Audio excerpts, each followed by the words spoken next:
पिता आणि पुत्र आणि पवित्र आत्मा यांच्या नावे. आमीन. हालेलुया, हालेलुया. हालेलुया, हालेलुया. हालेलुया. हालेलुया. ख्रिस्तामध्ये उपस्थित प्रिय बंधू आणि भगिनीनो, क्षमा करण्याचा अधिकार फक्त देवाला आहे. प्रभू येशूनं शेवटच्या शब्दामध्ये, शेवटच्या क्षणामध्ये शिष्यांसोबत बोलताना प्रभू येशू ख्रिस्तानं म्हटलं, मत्तयाचे शुभवर्तमान अध्याय 28 पवित्र वचन 18. प्रभू येशू म्हणत आहे, स्वर्गात आणि पृथ्वीवर सर्व अधिकार मला दिलेला आहे. पित्या परमेश्वराने प्रभू येशूला सर्व अधिकार दिलेला आहे. सर्व प्रकारचा अधिकार, क्षमा करण्याचा अधिकार, बरं करण्याचा अधिकार, मृतातून जिवंत करण्याचा अधिकार, चमत्कार करण्याचा अधिकार, सर्व अधिकार पित्या परमेश्वराने प्रभू येशूला दिलेला आहे. आणि म्हणून प्रभू येशू ख्रिस्ताने पुनरुत्थान झाल्यानंतर जेव्हा शिष्य लोक बंद खोलीमध्ये होते, यहुद्यांच्या भीतीमुळं दरवाजे लावून आत बसलेले होते, त्या बंद दरवाजे असलेल्या खोलीमध्ये प्रभू येशू शिष्यांना प्रगट झाला आणि येशूने म्हटले, तुम्हास शांती असो.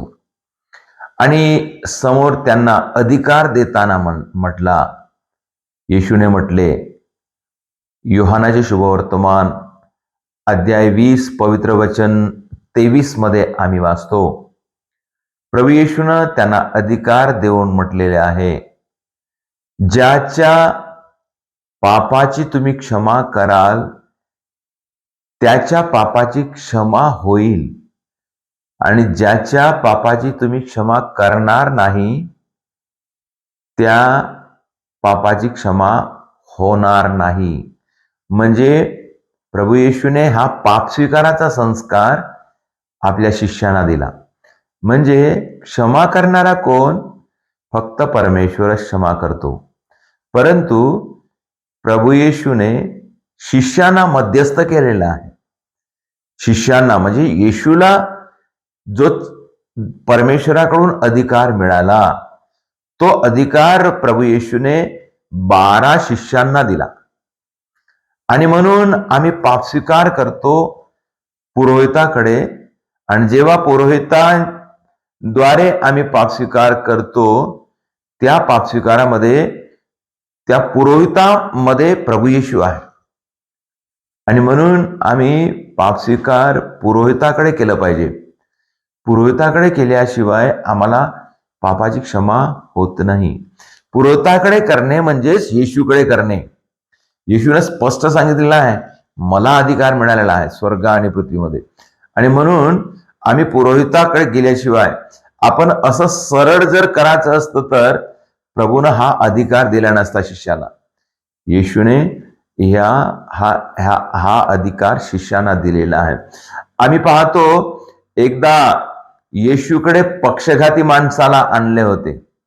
खूप गर्दी होती त्या घरात, लोक खूप होते, आणि त्या पक्षघाती माणसाला तिथपर्यंत नेणं शक्य नव्हतं. तेव्हा त्या लोकांनी काय केलं, छप्पर खोडलं आणि त्या छपरातून, त्या वरतून बाजेसकट त्या माणसाला येशूच्या समोर सोडलं. तेव्हा येशूने त्याला पाहिल्याबरोबर मला तुझ्या पापाची क्षमा झालेली आहे. कारण येशूला माहित होतं का हा आजार कशामुळे आला. तुझ्या पापाची क्षमा झालेली आहे असं म्हटलं. आणि असं म्हटल्याबरोबर बाकीचे लोक जे तिथं होते ते एकदम गजबजून गेले. कारण त्यांना काय वाटलं, अरे हा कोण पापाची क्षमा करणारा?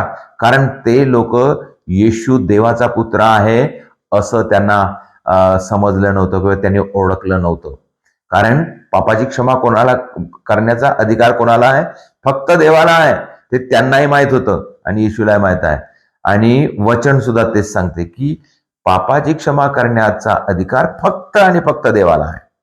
म्हणून येशू देवाचा पुत्र आहे, म्हणून येशूने त्याला म्हटलं की तुझ्या पापाची क्षमा झालेली आहे.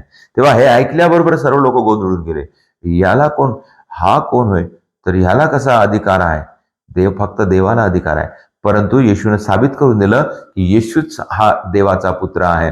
आणि जेव्हा देवाचा पुत्र आहे तर देवाच्या पुत्राला अधिकार आहे. तेव्हा त्या पक्षघाती माणसाला म्हटलं, तू उठ आणि आपली बाज उचलून चालू लाग. तो उठला, चमत्कार झाला. आणि चमत्कार करणारा कोण? फक्त देव असू शकते. म्हणून त्यांनी ओळखलं, देव येशूवर विश्वास ठेवला. आणि ते म्हणाले, असे आम्ही आजपर्यंत कधी पाहिलेले नाही अशा प्रकारे. आणि त्याच्यानंतर आम्ही पाहतो येशूने क्रूसावरून येशूला मारून टाकणाऱ्या शिपायांसाठी म्हणजे मारणाऱ्यांसाठी बापाकडे प्रार्थना केली आणि विनंती करून म्हणत आहे, हे बापा, यांना क्षमा कर, कारण यांना समजत नाही, हे काय करतायत समजत नाही. तेव्हा येशूनं त्यांच्यासाठी पित्या परमेश्वराकडून क्षमा मागून दिली. नाहीतर यांना खरोखर शिक्षा झाली असती, कारण देवाच्या पुत्राला मारून टाकलं. परंतु येशूनं पित्या परमेश्वराकडून क्षमा मागून दिली. आणि त्याच्यानंतर आम्ही पाहतो येशूच्या बाजूला 2 चोर होते येशूला जेव्हा मारून टाकले तेव्हा. आणि त्याच्यापैकी उजव्या बाजूचा चोराने काय केलं? पश्चाताप केला. आणि तो येशूला विनवणी करू लागला की तुम्ही जेव्हा स्वर्गराज्यामध्ये जाल तेव्हा माझी आठवण करा. त्याला पश्चाताप केला होता. म्हणून येशूने त्याला म्हटलं, तू आजच माझ्यासोबत स्वर्गराज्यात असशील. म्हणजे येशूने काय केलं? त्याच्या पापाची क्षमा करून दिली त्याला. आणि जर त्याच्या पापाची येशूने क्षमा केली नसती तर तो स्वर्गात गेला नसता. उजव्या बाजूचा चोर सर्वात आधी स्वर्गात गेला, कारण येशूने त्याच्या पापाची क्षमा केली. आणि म्हणून प्रिय बंधू आणि भगिनींनो, जो कोणी आपल्या पापाबद्दल पश्चाताप करतो, प्रभूकडे येऊन क्षमा मागतो, पाप स्वीकार करतो, त्याला प्रभू क्षमा करतो. कारण फक्त क्षमा करणारा प्रभू आहे. त्याच्याशिवाय आम्हाला कुठेही पापाची क्षमा मिळणार नाही. आम्ही एक दुसऱ्याला क्षमा मागतो खरे. समजा मी माझ्या भावाच्या विरोधामध्ये पाप केलो आणि त्याला म्हटलं, मला पश्चाताप झाला, अरे मी त्या दिवशी चुकलो आणि मी तुझ्या विरोधामध्ये असं काम केलं, म्हणजे वाईट केलं, मी पाप केलं, तेव्हा तो मला क्षमा करील.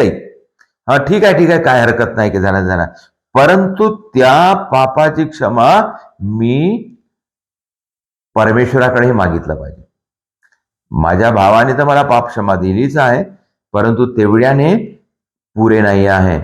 म्हणून आम्ही परमेश्वराकडे म्हणजे पाप स्वीकारामध्ये, आम्ही पाप स्वीकाराच्या संस्कारामध्ये जाऊन आपल्या पापाची क्षमा मागितली पाहिजे. तेव्हाच आम्हाला पापाची पूर्ण क्षमा मिळते. म्हणून प्रिय बंधू आणि भगिनींनो, परमेश्वर पापाची क्षमा करणारा फक्त परमेश्वर आहे. म्हणून आपण परमेश्वराकडे येऊया, पश्चाताप करूया, पाप स्वीकार करूया आणि पापाची क्षमा मागूया.